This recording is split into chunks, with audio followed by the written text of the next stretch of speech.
Welcome, guys, to another video. I just want to explain to you guys the phenomena with the human amygdala. Oftentimes, when we look at young people growing up who don't have their brains fully developed, we often talk about them responding with their amygdala. The amygdala is the response mechanism in the back of the brain. Usually, we're talking about how the frontal lobe isn't fully developed, and due to them not having a fully developed frontal lobe, they usually are making decisions based on impulse, and which is why young men and even young women, especially young men, it takes us a longer time to fully develop our amygdala. So when you talk about the amygdala, you also have a animalistic reference, symbolism, animal imagery that represents the amygdala. When you look back at the past ancient people, especially of ancient Kemet and ancient Egypt, they used the snake for a lot of things, but we've been brainwashed to believe that the snake is evil. We've been brainwashed because we believe wholeheartedly about the mythical story about Adam and Eve in a damn garden and the talking snake that comes up to them. But we don't understand allegory. We don't understand animal imagery in its fullest sense. So we take things literally, and every time you see people with snakes, you automatically attach the phenomena of evil to whatever that they're doing with the snake. Let me explain something to you guys about the snake. The as a zoomorphic zoomorphic of Mayat. So Mayat was the excuse me. Mayat was generally, in essence, the spiritual system of the ancient Egyptians and ancient Kemet. And these people knew about the zoomorphic of their spiritual system. So the snake is zoomorphic of Mayat. Mayat is a spiritual system. It's the representation of the human amygdala, the reptilian brain. That's what's back there in the back of the brain. So when people are reacting in anger and reacting impulsively, and you get the term of the angry black man, you hear people say that a lot, is because number one, nutritionally, we are deficient in our nutrients. So the chemical imbalances in our brain doesn't even allow us to take critique very well, which is why most kids in school, most melanated children in school don't behave. They can't concentrate because there's chemical warfare that's being waged upon their minds. They don't understand that, though. They just think that it's something wrong with our people. No, it's nothing wrong with us. There's something wrong with our diet. So the snake zoomorphic of Mayat is the human amygdala, which is the reptilian brain. And it's the childlike brain. So when people are acting out impulsively, they're acting out in their childlike brain. It stems off of impulses. And when you have that impulse to feed, to eat, to be safe, to grow, it's all part of the immune system of the body and the healing. It's your basic instinct. It goes back to the fight or flight mechanism that's that goes on inside the brain, in the back of the brain, not in the front, the back, the amygdala, the reptilian brain. This means that all Africans or all melanated people, we have to train our amygdala. It's a childlike brain. We have to train it. It's in us to reflect on sensitive behaviors towards others. That means that even if you are hungry, you must know how to share.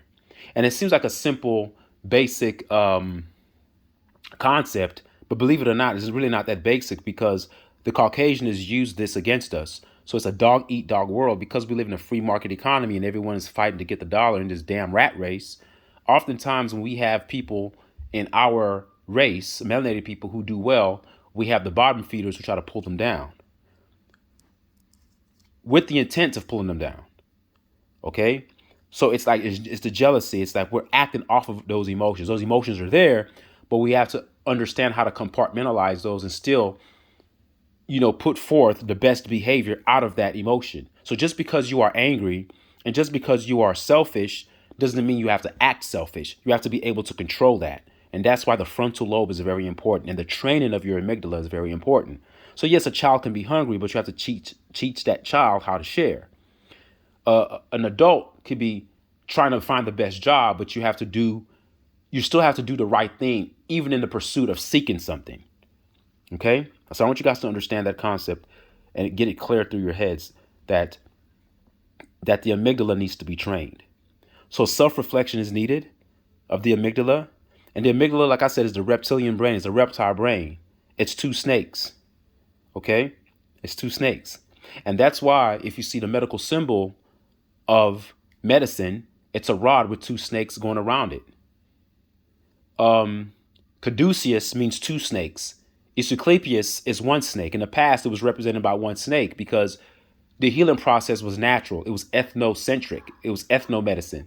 They used natural substances and herbs. But when the when the free market economy and the military industrial complex came into play, it was all about profit. So they started to change systems. They started to change the universal structure and how they taught medicine. So now you have the rod and two snakes, which is the caduceus. Okay, now you have two snakes that are eating itself. And you're asking yourself the question, what does that mean? I'm telling you what that means is that the snake is eating its own tail. So the current medical system is not made for you to be balanced. It's made for the reptilian brain to take over you, which is why our diet, the chemicals that we take, the things that we drink, the things that we are exposed to on the television, it's done deliberately as a programming tool, as a programming apparatus and a mechanism to control us chemically. We are chemically charged beings. We are electrical beings.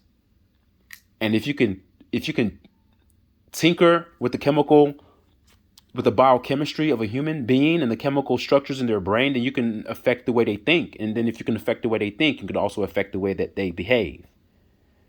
So melanated people are the ones that are impacted the most because I told you guys before, our high melanin content of our brain, the high degree of melanin that we have makes us more susceptible and open to be impacted by those synthetic things that are put inside of our brains. Okay? So now we have two snakes that represent the medical industry, but it's not something that's benevolent or good for us. Just two snakes means that the snake is eating its own tail, so you never get cured. That's deliberate. The medical symbol is deliberate. They're telling you that modern medicine is not really medicine. Modern medicine is actually death. The Asclepius with the one snake around the rod was the one snake around the rod that represented healing. The snake was associated with healing and wisdom. But you guys have been brainwashed by your European gods that snakes are evil, that the snake is of the devil. Nothing could be further from the truth.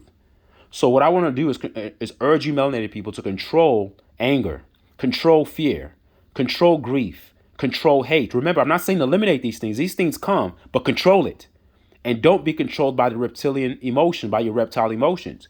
Many of us are controlled by our reptilian brains. We are still in our childlike state. Though we have adult bodies and adult brains, our brains are still functioning like children, which is why we can always be subdued and brainwashed and manipulated. And we have people saying stupid things like trust the FDA and trust your local health authority, the LHA, the WHO, World Health Organization, trust your government, trust this, trust that, trust this. We're functioning like children. So the reptile can't cooperate with humans. It's your reptilian brain because it's not functioning in balance. It needs to be controlled. All problems of the world are a result of us not controlling our reptilian brain enough to use our human cortex brain, which is the frontal cortex of cooperation, empathy, and respect. So just wanted to give you guys a little bit of a history lesson behind the zoomorphic animal imagery of the snake and how the snake is associated with the reptilian brain and how the snake around the rod means that the rod controls the movement of the snake. The snake has to move according to the rod. The rod of Asclepius is the rod of healing. True healing comes when we can control our reptilian brain. Then we know how to control our eating. We don't eat off of emotion. We know how to control our anger. We're not angry all the time. We're not yelling at each other. We don't have the label of the angry black man label. Our women start to respect their men more because they're more civil, behaved, because they're eating right, because we're chemically charged. I keep telling you guys, if you don't believe me about chemicals, try eating a bunch of sweets. Give a bunch of candy to kids. Give them a bunch of candy and see how they start to respond and how they start to act in a matter of 5 to 10 minutes. They are all over the place. They become junk food addicts. They start to get hysterical when they can't get what they want. They become insubordinate. They become disrespectful. They become very angry when they can't get the addictive chemical that they crave from that so-called quote unquote food that's not actually food, but a drug. So many of our problems could be solved if we could learn how to train the amygdala. But the learning of how to train the amygdala first starts with proper living, proper diet, exercise, doing the right things, meditation, getting away from matrix media, stop watching the news, focus on self, be the god of your own life, be the generator, the organizer, and the dispenser of your own life. Take the good with the bad. Live in balance. Take it one day at a time. Conquer one day at a time. Try to make the next day better than the previous day. That's how you train your amygdala. But it's not devoid of eating right, of putting in the right substances and the right chemicals inside your body. You can't eat Jack in the Box every damn day and expect to control your amygdala. It's not going to happen. You can't be a junk food addict and expect yourself to control the amygdala. It's not going to happen. Thank you for listening. Thank you.